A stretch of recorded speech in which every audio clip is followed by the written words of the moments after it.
नमस्कार, मी अनुपमा खानविलकर. आपण पाहताय झी 24 तास. पासवर्ड श्रीमंतीचा या विशेष कार्यक्रमामध्ये आपण या कार्यक्रमामध्ये चर्चा करत असतो आणि श्रीमंत होण्याचा पासवर्ड जाणून घेत असतो. आज आपण पासवर्ड श्रीमंतीचा या विशेष कार्यक्रमामध्ये आर्थिक प्रगतीसाठी योग्य क्षेत्राची निवड कशी करायची याबाबत मार्गदर्शन घेणार आहोत आणि मार्गदर्शन करण्यासाठी आपल्याबरोबर आज स्टुडिओमध्ये आहेत ट्रेडिंग आणि गुंतवणूक तज्ञ शशांक रावले. विषयाला सुरुवात करण्यापूर्वी शशांक रावले यांचं आपण स्टुडिओमध्ये स्वागत करूया. नमस्कार, स्वागत तुमचं. आणि आता थोडक्यात ओळखही करून देते. शशांक रावले एसआर कन्सल्टन्सीचे डायरेक्टर आहेत. शेअर ट्रेडिंग, गुंतवणूक आणि सल्लागार म्हणून ते कार्यरत आहेत. तर चला तर मग आपणही जाणून घेऊया आज पासवर्ड श्रीमंतीचा त्यांच्याकडून आणि लगेच चर्चेला सुरुवात करूया. तर आजचा जो आपला विषय आहे तो आर्थिक प्रगतीसाठी योग्य क्षेत्राची निवड नेमकी कशी करायची. बेसिकली हा विषय घेण्यामागचं कारण काय, काय नेमकं या विषयाबद्दल आपल्याला सांगायचं आहे? मी आजच्या पाहिले अनेक जे यंगस्टर्स आहेत ते मोठ्या डिग्र्या घेतात, पण ते डिग्र्या घेतल्यानंतर पण त्यांना जेवढं आर्थिक यश पाहिलं, ठीक आहे, त्यांना चांगली पोस्ट पण मिळते, ते चांगल्या पदावर लागतात, चांगल्या कामाला लागतात, पण त्यांना जेवढं पॅकेज पाहिजे किंवा जेवढं त्यांना आर्थिक प्रगती पाहिजे ती त्यांना मिळत नाही. इव्हन एकदा जॉबला लागल्यानंतर त्यांना इव्हन त्यामध्ये इन्क्रीमेंट मिळत नाही. तर ह्या मागचं मेन म्हणजे काय, पहिली गोष्ट ती लोक म्हणा ना जॉब ओरिएंटेड असतात, कोणी बिझनेस ओरिएंटेड असतं. एक सेकंडली ती लोक जेवढा ती लोक ह्याला खर्च करतात, म्हणजे जेवढं ती लोक शिक्षणाला खर्च करतात, ओके, तो पैसा रिकवर करायला, नोकरी म्हणून तो पैसा रिकवर करायला त्यांची 5-6 वर्ष निघून जातात ज्यावेळी ते नोकरीला लागतात. तर हा सर्वात मोठा इश्यू आहे.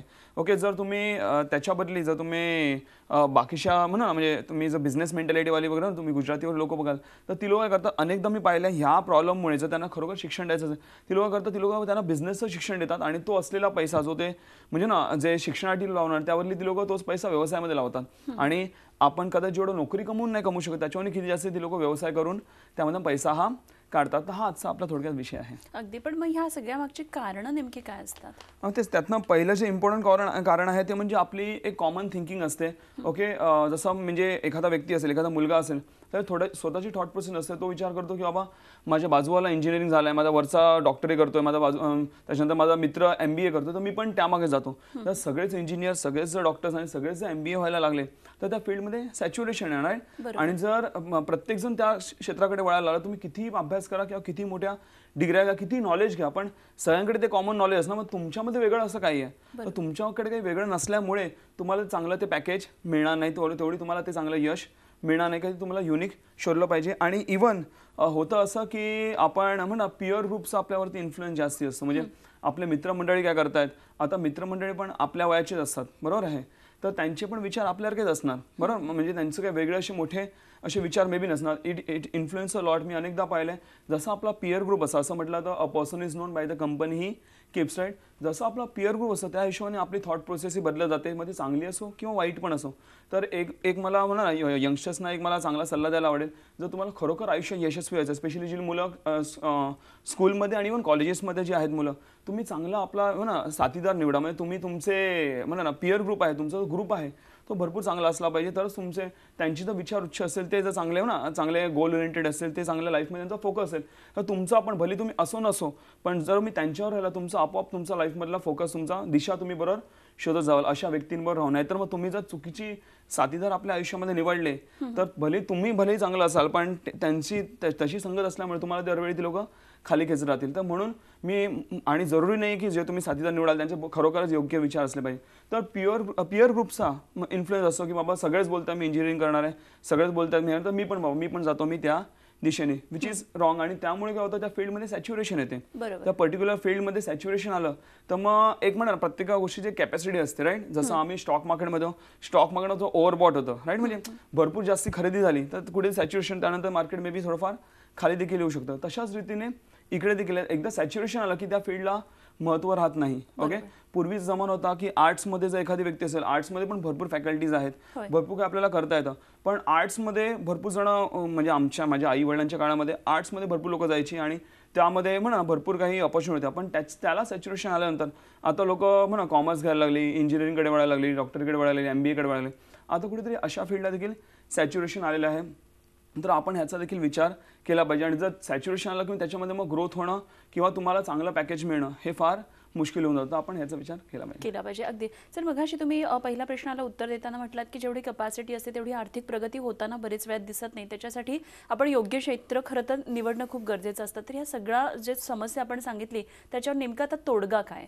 त्यातनं पहिला तोडगा असा आहे की तुमच्याकडे काही युनिकनेस असला पाहिजे, म्हणजे तुमची स्वतःची एक थॉट प्रोसेस असली पाहिजे किंवा मला एक्झॅक्टली काय करायचं आहे. म्हणजे पहिली गोष्ट एक लक्षात घ्या की बाबा मार्केटमध्ये कुठल्या गोष्टींची कमी आहे हे आपण शोधून काढलं पाहिजे, किंवा कुठल्या म्हणा असं कुठलं क्षेत्र आहे जिकडे म्हणा जिकडे वेकन्सी आहे किंवा ना जिकडे अपॉर्च्युनिटी आपण तिकडे तेवढी लोक जात नाही, त्या ठिकाणी आपण वळलं पाहिजे. आता चला मला ते फील्ड मिळाले, ते युनिकनेस मिळाला, मला कुठे पोचायचं ते, मग त्याच्यामध्ये आपल्याला इव्हन पॅशन देखील डेव्हलप केलं पाहिजे. आज होतं असं की अनेकदा मी यंगस्टर्स पाहिलं की आई वडील धक्का देतात, बोलतात बाबा हा कर कर कर काय, मग तुला कळतं, पण किती दिवस आई वडील त्यांना मोटिवेट करणार.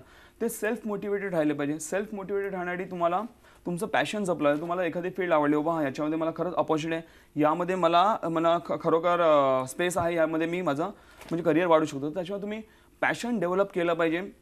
एकदा तुम्ही पॅशन डेव्हलप केलं, आणि पॅशन कसं असलं पाहिजे, बाबा एक पर्टिक्युलर काम मी दिवसभर किती वेळ कर, मला त्याचा कंटाळा नाही आला पाहिजे, त्याला पॅशन बोलतात. पॅशन तुम्ही डेव्हलप केलं की राशन आपोआप घरी येणार तुमच्या. आणि पॅशन डेव्हलप केलं की आपण चांगलं त्यामध्ये क्षेत्रामध्ये काम करायला, चांगलं काम केलं तुम्हाला यश येणं नक्कीच आहे आणि तुम्हाला नक्कीच सक्सेसफुल तुम्ही व्हाल. पॅशन डेव्हलप करण्यासाठी केलं काय पाहिजे, तर त्या क्षेत्राशी निगडीत तुमचे म्हणा ना तुम्ही वाचन केलं पाहिजे, त्याचं ज्ञान घेतलं पाहिजे, आपोआप तुम्ही त्या गोष्टीकडे म्हणा तुम्ही अट्रॅक्ट होत जाता आणि तुम्ही त्यामध्ये सक्सेसफुल होऊ शकता. आणखीन एक आहे ते, जसं मी मगाशी म्हटलं की जर तुमचा पिअर ग्रुप खरोखर चांगला असेल, म्हणजे ज्यांच्यावर तुम्ही राहताय कॉलेज लाईफमध्ये, तर ठीक आहे. अदरवाईज त्यांच्या इन्फ्लुएन्स ऑर्डर यायचं नाही, तुमची स्वतःची थॉट प्रोसेस ठेवायची की बाबा ती लोक करतायत. आज कोणी व्यक्ती असो की त्याला काय माहिती तो कुठल्या पिअर ग्रुपमध्ये जाईल, कुठल्या फ्रेंड्समध्ये, तर जरुरी नाही की तो ज्या फ्रेंड्समध्ये जाईल त्यांचे विचार घेतले पाहिजे. तुम्ही स्वतःचे विचार ठेवा, स्वतःचं काहीतरी थॉट प्रोसेस, स्वतःचं काहीतरी आयडिया ठेवा की मला आयुष्यात असं काहीतरी वेगळं काहीतरी करायचं. वेगळं काहीतरी तुम्ही निर्माण केलं तरच तुम्हाला एक असं यश मिळेल जे तुम्ही कदाचित विचार पण केलेला नसणार. तर तुम्ही तेच एक मिडिओकर लाईफ जगत राहाल, एक तुम्हाला तेच नॉर्मल पॅकेज मिळेल, नॉर्मल यश तुम्हाला मिळेल. कदाचित असंही होतं, आज मी अनेक आज बघायला 70-80% इंजिनियर्स अनएम्प्लॉईड आहेत, नोकऱ्याच नाही आहेत, बरोबर. कितीतरी आता मी गेल्या वर्षीचा आकडा पाहिला, जवळपास 10-11 लाख विद्यार्थी उत्तीर्ण झाले, पण त्यातनं फक्त 1.5-2 लाख मुलांना, 2-2.5 लाख मुलांना जवळपास नोकऱ्या मिळाल्या, बाकी सगळे असे आहेत. तर आपण ह्याचा देखील विचार केला पाहिजे, बाबा या फील्डमध्ये खरोखर पुढे जाऊन त्याच्यामध्ये सॅच्युरेशन तर येणार नाही, आणि पुढे जाऊन आपल्याला खरोखर ॲटलिस्ट आपल्या या पिढीला, आपल्या पुढच्या येणाऱ्या 10-15 वर्षांनी जोपर्यंत मी समजा नोकरी करून मी पुढे जाणार आहे, तोपर्यंत तर बाबा सॅच्युरेशन येणार की नाही ह्याचा विचार करून मगच तुम्ही ती फील्ड निवडावी. ओके. त्यानंतर आणखीन एक गोष्ट मला बोलायची ते म्हणजे तुम्ही मार्केटचा पूर्ण नीट रिसर्च केला पाहिजे की बाबा मार्केटमध्ये कुठल्या गोष्टी अवेलेबल आहेत, कुठल्या नाही आहेत. आता बाबा ज्या गोष्टी अवेलेबल नाही आहेत त्याचा तुम्ही रिसर्च करून मग त्या दिशेने तुम्ही वळलं पाहिजे. असं म्हटलं जातं की अनेकदा मी मुलं पाहिलेत की बाबा जसं मी म्हटलं की मोठं काहीतरी करायला जातात की दुसरा कोणतरी हे करतोय म्हणून मी ते करत जातो.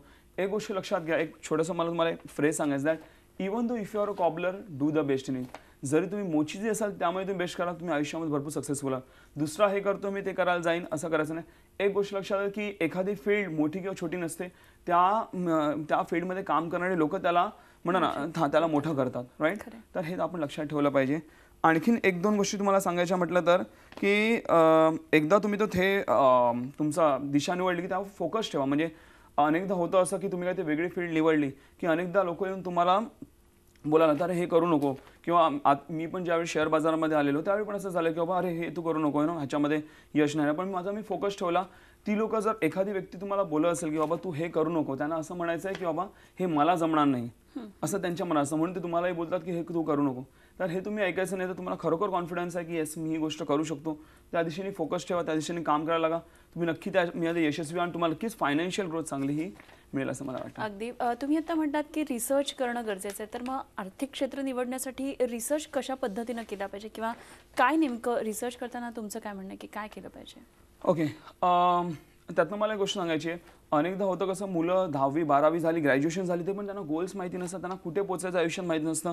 ओके. ग्रॅज्युएट झाल्यानंतर बाबा मला मे बी नोकरी शोधायची आहे, इव्हन काय काय जण बोलतात मला व्यवसाय करायचा आहे, पण कशामध्ये करायचं आहे, काय करायचं आहे, तर त्यांना ही कुठलीच आयडिया नसते. तर हे सर्वात मोठा धोका आहे आपल्या आयुष्यामध्ये. म्हणजे होतं असं आहे की तुम्ही प्रवास तर करताय पण तुम्हाला कुठे पोचायचं हेच माहीत नाही. असं म्हटलं आता that if you don't have your own goals you will always keep on working for someone else goal. तुमच्या आयुष्यात स्वतःची ध्येय नसतील, तुम्ही आयुष्यात दुसऱ्यांची ध्येय कंप्लीट करण्याच्या मागे लागाल. तुमची ध्येय ठरवली पाहिजे. तर मग ते जर लहान वयात होत असेल तर ते आणखीन चांगलं आहे. म्हणजे एकदम जेव्हा may be 2nd, 3rd, 4th स्टँडर्डपासून जेव्हा मुलांना चांगलं नीट कळायला लागतं तेव्हापासून त्यांच्या म्हणणं ना डोक्यात ती गोष्ट घालायला लागली, बाबा तुला काय आवडतं. इव्हन पॅरेंट्सनी पण त्याला साथ दिली पाहिजे, मुलाला काय आवडतं त्याचा शोधायचा प्रयत्न करायचा, किंवा त्याचा कल कुठल्या गोष्टीमध्ये. आपल्याला असं म्हटलं तर बाळाचे पाय पाण्यात दिसतात, राईट.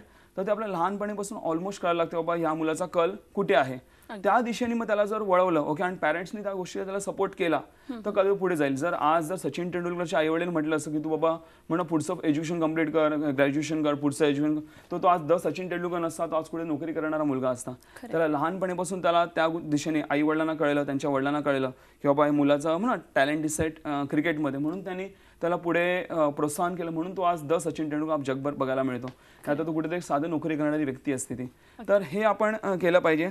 आणि त्यातनं मला एक छान उदाहरण तुम्हाला सांगायचं आहे, जे काही रिअल एक्झाम्पल आहे, आमच्या ओळखीच्या व्यक्तीचं उदाहरण आहे. एक मुलगा होता, आज तो मोठी व्यक्ती आहे, पण एक मुलगा होता लहानपणीपासून तो त्याच्या घरी कोणी आलं म्हणजे तो 2nd स्टँडर्डला होता तेव्हापासून सगळ्यांना बोलायला की मला शू इंजिनियर बनायचं आहे, मला शू इंजिनियर बनायचं आहे. तर सगळ्याच्या लहान होते ना, त्याला काही कळत नाही म्हणून सोडून द्या. त्यानंतर तो 7वी 8वीला गेला तेव्हा पण मला शू इंजिनियरच बनायचं आहे. 10वीला गेला 12वीला तेव्हा पण त्याचं तेच, आणि त्याचा त्यामागचा रिसर्च चालू होता. ग्रॅज्युएशन झालं, त्याचं एज्युकेशन कंप्लीट झालं, त्यानंतर तो एका शू इंजिनिअरिंगचा अर्थ सांगतो, जे शूजचे ते डिझाईन बनवतात त्याला बोलतात शू इंजिनिअरिंग. त्या मुलाला लहानपणीपासून माहिती होतं की या फील्डमध्ये भरपूर पैसा आहे आणि ह्या फील्डमध्ये सॅच्युरेशन आहे आणि ह्या फील्डमध्ये सहसा कोणी जात नाही, आणि अशा अनेक मोठ्या कंपन्याज आहेत ज्यांना या अशा शू इंजिनियरची गरज आहे. हे त्या मुलाला लहानपणी कुठून माहिती काढली माहिती नाही, पण त्याला हे लहानपणापासून माहिती होतं. तर त्यांनी ग्रॅज्युएशन कंप्लीट झाल्यानंतर तो शू इंजिनिअरिंग म्हणजे एका कंपनीमध्ये ॲज अ शू इंजिनिअर म्हणून नोकरीला लागला, आणि तोपर्यंत त्याचं टॅलेंट भरपूर वाढलेलं, कारण तो लहानपणापासून या रिसर्च करण्यामागे आणि ह्या गोष्टी डेव्हलप करण्यामागे होता. आणि त्यानंतर नोकरी करून त्याला चांगलं पॅकेज मिळायला लागलं ओके. त्यानंतर हळूहळू त्यांनी स्वतःला आणखीन डेव्हलप केलं, स्वतःची छोटी फॅक्टरी काढली, हे करा. आज त्याची मोठी कंपनी आहे, शू इंजिनिअरिंगची कंपनी आहे. तो शूजच्या डिझाईन वगैरे डेव्हलप करतो आणि शूज वगैरे बनवतो, आणि त्यांचा एक मोठाच व्यवसाय आहे. हे लहानपणी हे 1 नाईटमध्ये होत नाही, तर लहानपणीपासून आपल्या म्हणा ना, किंवा लवकर जेवढा यश म्हणा असं म्हटलं जब जागो तब सवेरा ओके. तुम्ही जेवढे यंग असाल तेवढा लवकर तुम्ही ही गोष्ट म्हणा तुमचं शोधून काढाल, जे आता आपण सगळं बोललो, नक्कीच तुम्हाला आर्थिक यश आणि आर्थिक क्षेत्र किंवा आर्थिक प्रगतीसाठी अशा प्रकारे फोकस ठेवणं बेसिकली खूप गरजेचं आहे. आपण यावर आणखी चर्चा करूया. वेळ झाली एका छोट्याशा ब्रेकची, कुठे जाऊ नका, पाहत राहा झी 24 तास, पासवर्ड श्रीमंतीचा. पासवर्ड श्रीमंतीचा या विशेष कार्यक्रमामध्ये पुन्हा एकदा आपल्या सगळ्यांचं स्वागत. गुंतवणूक विशेष कार्यक्रम आहे आणि आर्थिक क्षेत्र निवडण्यासाठी नेमकं काय करावं याविषयी आज आपण जाणून घेतो आहोत. आणि आपल्याबरोबर शशांक रावले आहेत. पुन्हा एकदा आपण चर्चेकडे वळूया. मगाशी आपण आर्थिक क्षेत्र निवडण्यासाठी काय नेमकं गरजेचं आहे बघितलं, पण एकंदरीतच पाहिलं तर सर्वात जास्त पगार किंवा आर्थिक फायदा हा कुठल्या व्यक्तींना होत असतो? तुमचं काय रिसर्च आहे? एक मला छोटीशी गोष्ट तुम्हाला सांगायला आवडेल. मी आजच्या दिवशी पाहिलं की एका ड्रायव्हरला आणि एका इंजिनियरला ऑलमोस्ट सेम सॅलरी आहे. कदाचित ड्रायव्हरला जास्ती आहे सॅलरी, इंजिनियरची कमी नाही आहे. बरोबर. म्हणजे माझं सांगण्याचा उद्देश काय आहे की बाबा ज्या गोष्टी कमी आहे, आज अनेक लोक म्हणतात ही फील्ड छोटी आहे, ती फील्ड मोठी आहे, ठीक आहे, पण एक गोष्ट लक्षात की बाबा जिकडे खरोखर यश आहे, जिकडे खरोखर ग्रोथ आहे, हां इंजिनियरने भरपूर मेहनतीनंतर त्याचा पगार वाढतो, पण तो भरपूर त्यांनी पैसा खर्च केला आहे शिक्षणाला, भरपूर त्यांनी अभ्यास केला आहे, भरपूर वेळ दिला, त्यानंतर तो जाऊन त्याला कुठे तो पगार मिळतो.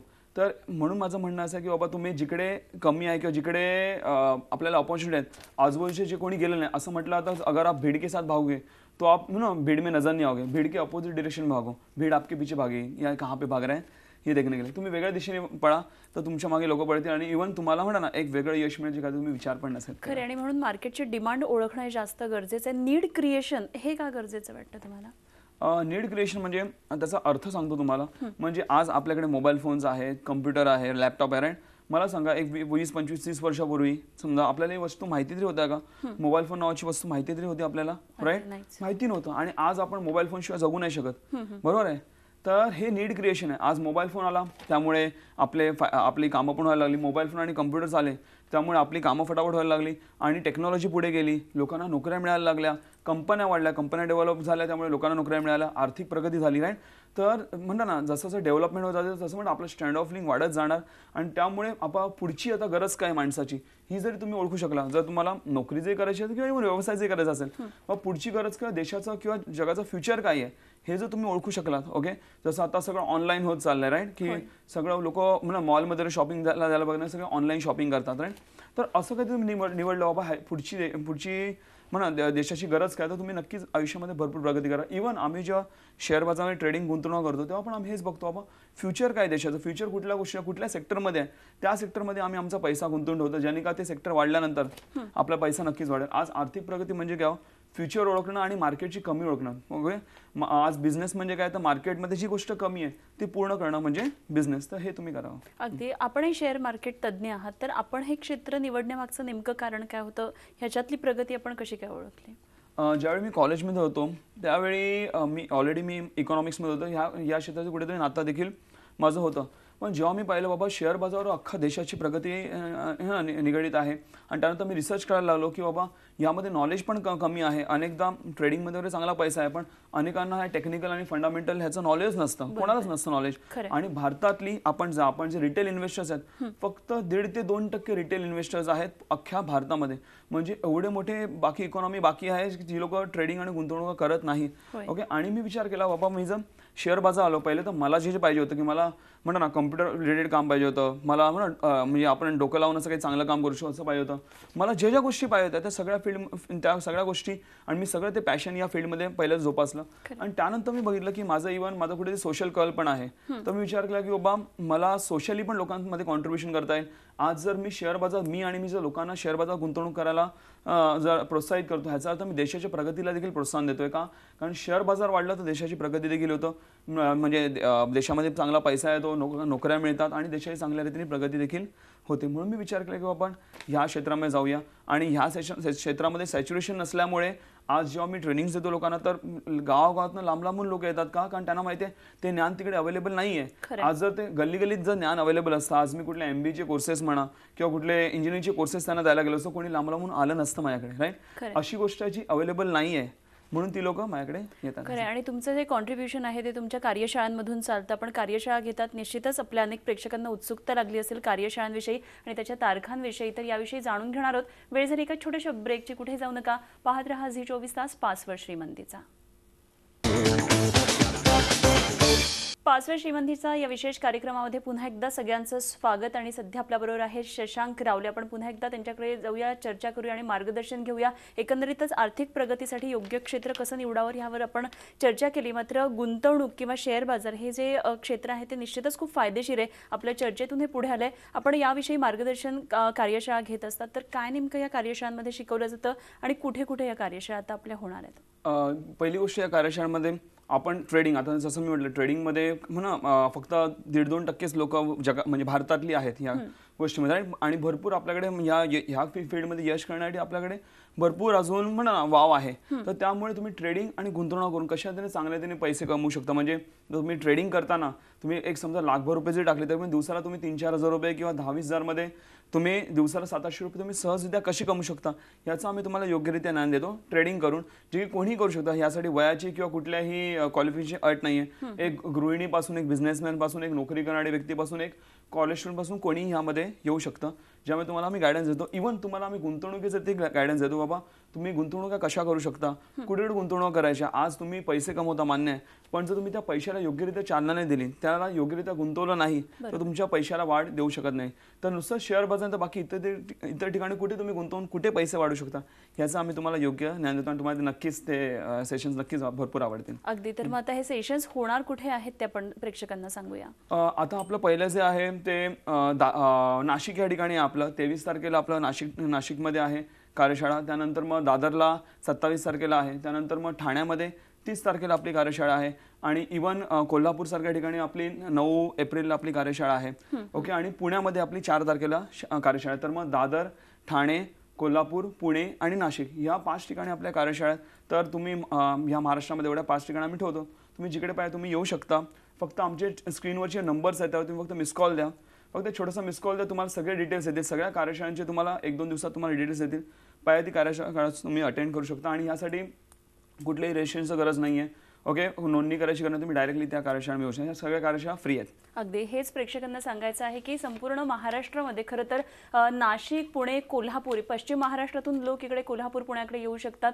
नाशिककडे उत्तर महाराष्ट्रातून लोक येऊ शकतात. तर मुंबईमध्ये ठाणे आणि दादर इथे कार्यशाळा होतात.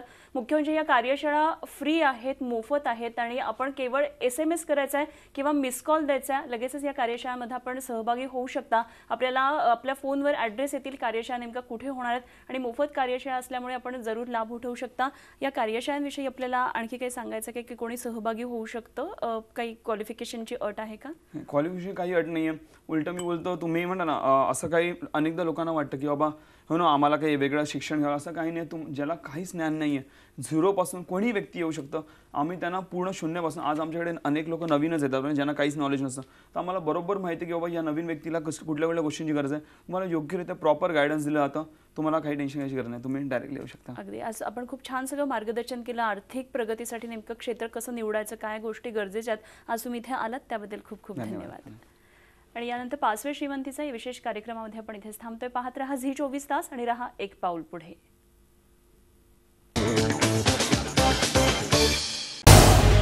झी 24 तास रहा एक पाऊल पुढे.